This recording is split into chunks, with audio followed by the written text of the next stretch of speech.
Зүв бай. За тэгээд гэрлээ гоё ялгаараа залгаж та.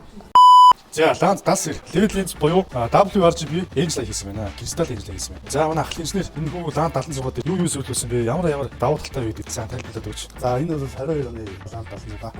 Тэгээд бидний зүгээс бол одоо тод салтай level lens мөн гоёлын engine мөн царийн хараар гоё харуулж ирсэн байна. За энэ engine бол одоо бүх өнгөөр хасдаг гоёмсыг харагддаг болон engine. За тэгээд энэ LED линзийг сурлуулахаар одоо ямар давуу талтай вэ? Тусгалан зөв болдог гэсэн яг зөв юм бол яг энэ линзийг солгосноор энэ хамгийн чухал нь тусгалын зөв хэлбэлт болдог. Тусгаланд бол зөв хэлбэлт бол нэгдүгээр хоёрдугаар тод тусгалтай бол дээрээ хязгаартай учраас нэг эсрэг тлж болооч явж гялбалт үүсэх. Улаанбаатар зорч байгаа тэр хэрэгслүүд энэ ихэнх буруу өөрөлтөө буруу талтай жолооны хэлбэлттэй байдсан. Буруу тал руугаа гэрлийн тусгалын хэлбэлттэй. Одоо хэлбэлт гэж юу яриад байгаа гэхээр энэ бол одоо буруу тусгалын хэлбэлт.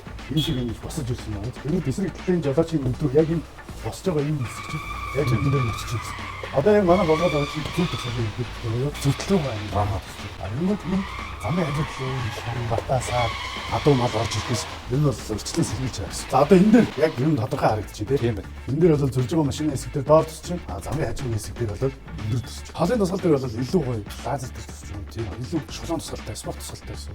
Тэгэхээр энэ яг өөрийнхөө тодорж өгж байгаа хэсэг чинь илүү гоё хоол явж байгаа гэсэн. За энэ сайн. За тэгэд манайхтай холбогдож ийм гэрэлтэй болох юм эсвэл манай утасны дугаар 77 47 47 47 Цэвэ авт гэрэл.